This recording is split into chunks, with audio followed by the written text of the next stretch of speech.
Shalom guys, salam sejahtera untuk kita semua. Kembali lagi dengan saya Pavel 88 Channel. Dan tidak lupa saya ingatkan untuk selalu waras atau salam waras. Kenapa kita harus waras? Karena memang akhir-akhir ini saya melihat fenomena banyak pembohong-pembohong atau pendusta-pendusta yang sedang laris manis di negeri ini. Alkitab mengatakan bahwa iblis itu bapa segala orang pendusta, ya. Iblis itu memang pembohong, pendusta. Jadi menurut saya orang-orang yang suka menyebarkan kebohongan, dusta, tipu muslihat itu adalah agen-agennya iblis. Kenapa dusta atau kebohongan begitu laris di negeri ini? Yang membuat mereka laris adalah karena adanya orang-orang yang suka mengkonsumsi kebohongan dan dusta itu. Sehingga dusta, kebohongan, orang-orang yang menyampaikan kebohongan itu begitu laris di negeri ini. Seperti beras. Kenapa beras itu begitu laris di Indonesia? Sampai import lagi dari luar negeri. Ya karena memang banyak atau seluruh masyarakat Indonesia mengkonsumsi yang namanya beras. Begitu halnya, sama halnya dengan para pembohong ini. Kenapa mereka begitu laris di Indonesia? Karena ada kelompok-kelompok tertentu yang suka mendengarkan kebohongan atau yang mempercayai yang namanya kebohongan. Saudara, itu adalah fakta realita yang sedang dialami oleh bangsa kita. Itu pun terjadi dalam bidang kerohanian atau bidang agama. Ada oknum-oknum tertentu yang kerjanya hanya mengkomunikasikan, menyampaikan kebohongan demi kebohongan kepada audiens atau orang-orang yang mendengarkan mereka. Dan itu dalam penilaian saya banyak disampaikan oleh para mualaf yang mengaku dulunya seorang Kristen yang taat. Dulunya katanya seorang pelayan. Dulunya katanya doktor teologi. Dulunya dia mengaku bahwa seorang yang pernah mempendetakan para pendeta seperti Yahya Waloni. Rata-rata mereka mengaku pernah membaptis ribuan orang. Rata-rata mereka mengaku pendeta-pendeta hebat. Tetapi selama saya di Kristen, nama mereka tidak pernah saya dengar. Tidak pernah saya ketahui. Tetapi tiba-tiba muncul di permukaan, mengaku sudah mendapatkan hidayah, jadi mualaf, dan menyampaikan kesaksian di mana-mana. Saya ini mantan pendeta. Saya ini mantan mualaf. Mantan doktor teologi. Ketika tunjukkan mana buktinya, semua diam seperti keledai liar. Dan yang miris sebenarnya adalah adanya orang-orang, kelompok-kelompok tertentu yang suka mengkonsumsi atau yang memberi diri mereka dibodoh-bodohin, ditolol-tololin oleh para mualaf-mualaf ini. Salah satunya manusia yang ada di layar kaca saudara, Stephen, yang saat ini sudah bergelar ustadz, ceramah di mana-mana, tetapi yang diceramakannya tentang kekristenan adalah kebohongan dan ketololan, menunjukkan dia tidak tahu sama sekali tentang yang namanya Kristen. Mau buktinya supaya Anda jangan bilang saya memberitakan hoax? Kita akan mendengarkan ceramah dia ini. Ya, bukan untuk diyakini ya, tetapi untuk kita koreksi, untuk membuktikan kalau dia ini seorang pembohong. Kita akan saksikannya.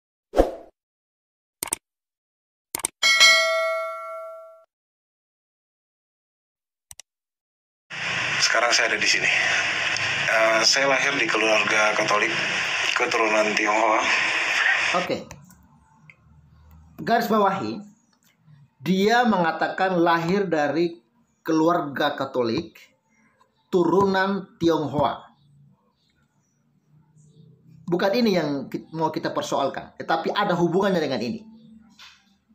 Jadi garis bawahi ya, keluarga Katolik, turunan Tionghoa. Kita lanjutkan. Ayah saya sampai hari ini masih di salah satu ketua di PGI, Persekutuan Gereja-Gereja Indonesia. Ini satu poin kebohongan yang sedang diperdengarkan, yang disampaikan oleh Ustadz Stephen atau manusia pembohong ini. Dia mengatakan tadi dia keluarga Katolik, turunan Tionghoa.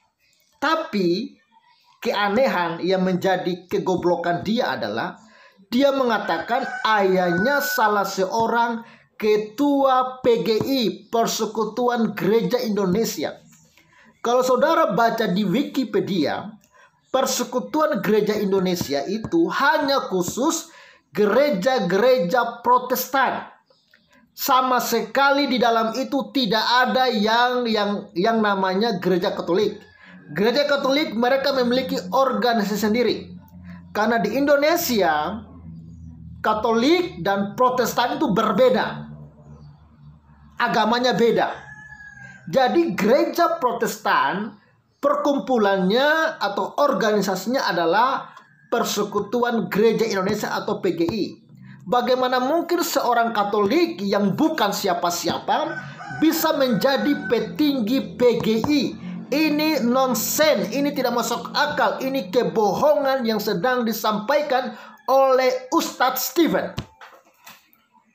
Saudara,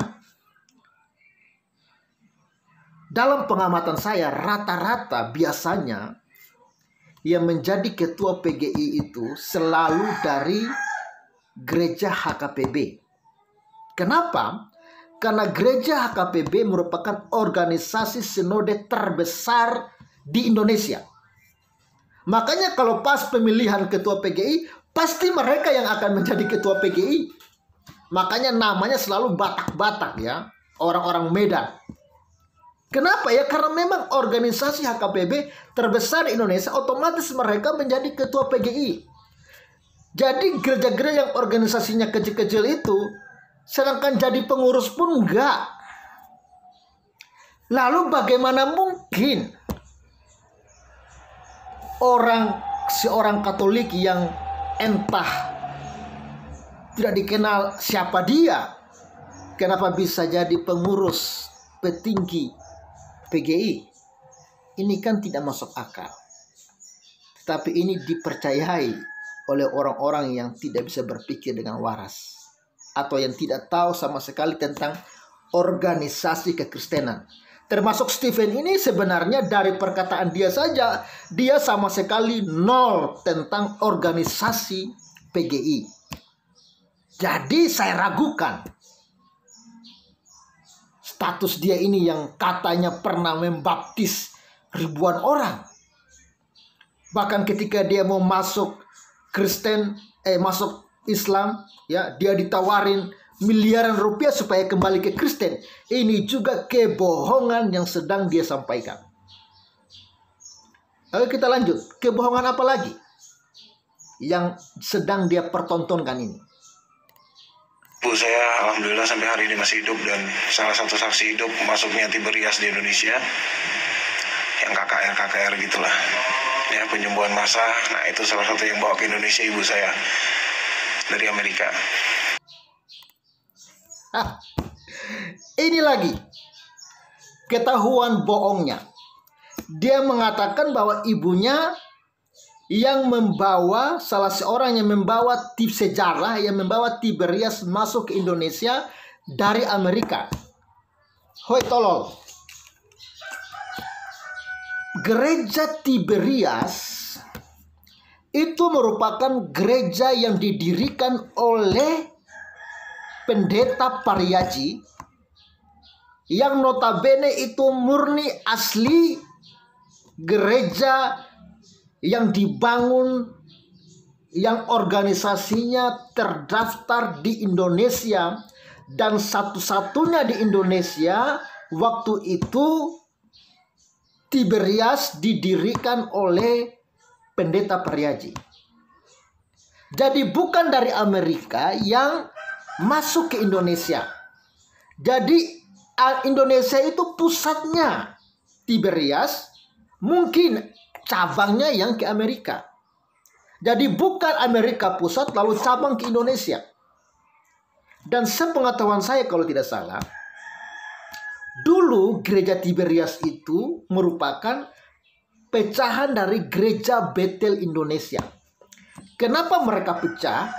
Karena prinsip-prinsip yang dibawa oleh Pendeta Pariaji sudah tidak sesuai dengan anggaran dasar atau dasar teologi yang dianut oleh GBI. Sehingga mereka diberikan pilihan, mau kembali ke jalan yang benar atau mau tetap di jalan mereka. Ya, mereka memilih untuk keluar dari GBI lalu mendirikan sinode sendiri yang namanya Tiberias. Ini sama halnya dengan gereja milik Erastus Susabdono. Dia kan dulu GBI, Gereja Betel Indonesia. Tetapi ketika pengajaran-pengajarannya sudah melenceng dari keyakinan anggaran dasar atau dasar teologinya GBI, sehingga dia ditegur, diingatkan supaya kembali ke jalan yang benar. Tetapi ketika dia tetap dengan pengajarannya, dia yakini itulah yang paling benar, sehingga dia memilih untuk meninggalkan GBI lalu membangun sinode sendiri. Jadi kesimpulannya adalah kebohongan Stephen tentang ibunya yang membawa Tiberias ke Indonesia adalah kebohongan yang sangat-sangat tolol. Kalau bohong jangan tolol-tolol amat, ya. Sangat-sangat miris. Namun yang menjadi aneh buat saya, manusia ini masih terus diundang ke sana kemari. Masih diberikan gelar ustadz, mualaf. Tetapi yang dia sampaikan adalah kebohongan, bukan kebenaran. Saudaraku umat Islam, ketahuilah manusia ini pembohong. Perkataannya tidak ada yang benar tentang kekristenan. Jangan dengarkan dia, jangan beri dia panggung. Karena otak Anda akan diracuni oleh dia. Kecuali Anda dan kelompok Anda suka dibodohi, suka dibohongi, itu terserah Anda. Tapi saya ingatkan, manusia ini pembohong dan tidak pantas untuk didengarkan. Jadilah waras, and sampai jumpa lagi. Shalom.